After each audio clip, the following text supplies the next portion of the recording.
Hey everybody, happy Wednesday. It's been far too long since I posted my last vlog post. So I figured while I was being a bit lazy and didn't feel like writing tonight, I'd just say hi to you in person. So it's nice to see you all again, or for you to see me. I'm not quite sure which. Meanwhile, you know it's been ages since I did my last vlog because my hair has grown even more. I'm that lazy, I haven't had a cut in well over a year. And there's a great scene in Family Guy where Peter Griffin goes, "Oh my god, that woman has hair growing out of her boobs and up to her head." And that's exactly what's happening right now. Like, it's going past the camera lens here. Even with runner boobs. So, yeah, Dad, you didn't just see that. I wanted to chat to you briefly today about social media, blogging, and how it affects fitness and running and how the community all works. Because I've seen a couple of articles recently, notably in Runner's World, as well as online, about how the online running community can actually be detrimental to running itself and running performance. And the argument goes that as much as the online running community can be a nice source of inspiration, compassion, caring, people chatting to each other, it can also mean that people are spending all their time on social media and not actually getting outside for fitness or for a run. And so really what they're trying to say is that they don't really understand social media, they don't like it, they fear it a little bit. This is all my interpretation of it. But basically, at the end of the day, people aren't going out running because they've lost the time, because they've spent 10 to 20 minutes of time that they would have spent running on Twitter, or they've spent an hour of the time they would have been using for a run, blogging about running without actually doing it.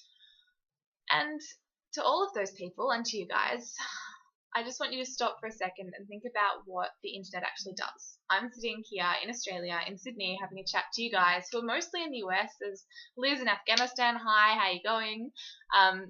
There's people in the UK. I think you have Mary here. I've got friends all over the world, all different countries. I've got friends in France, in different parts of Europe, and my family who are in Melbourne, which is 10 hours away from here. And yet we can all have discussions about running. I've spoken to friends via email that I met through the blog. I'm speaking to Amalia via Skype one day soon. She's in Canada. Like, it's all over the place. Kate Chalk, who helps me out a heap. Janelle, who's based in Adelaide, which is a long way from here in Australian terms. And I would love to know how on earth this whole community could be a bad thing for running. A lot of people have been inspired to start running from the online community, or at least to continue and get better. People who would otherwise have dropped off the radar. Things like Daily Mile, people tweeting things, people posting Instagram pictures, the Run Chat hashtag on Twitter. All of these things are encouraging people to actually talk about the problems they're having. In some cases, get injuries sorted out and diagnosed. In others, deal with hydration issues and fuel issues. Things that are making them feel bad about running are getting resolved because they're actually chatting to people online. And it gives them, to some extent, a chance to be anonymous. So some people who are a little less extroverted than I am can jump online and use a pseudonym and have a chat to people about issues that are coming up for them. And that may be anything from, sweat rashes in nasty places right through to not really wanting to admit that there might be an injury or a lack of motivation and not wanting to talk to people in their real lives about it. So yeah, sure, it might take up 10 or 20 minutes that you could otherwise spend running, but the reason you get out for a run in the first place is quite often because the online community was helping you out. So to those authors of Runner's World and a couple of other articles that I've read recently, fair enough, but seriously, jump online, actually get involved in the community rather than just watching it from the outside and see what it can do for you.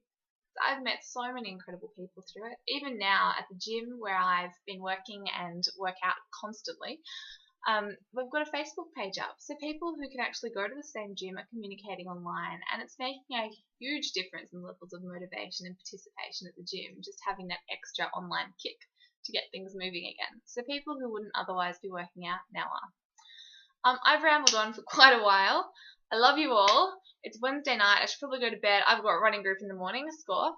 But tell me what you think about social media and the running or online fitness community. I really want to hear your thoughts. Does it ever detract from your running or fitness? And what has social media added to your fitness adventures?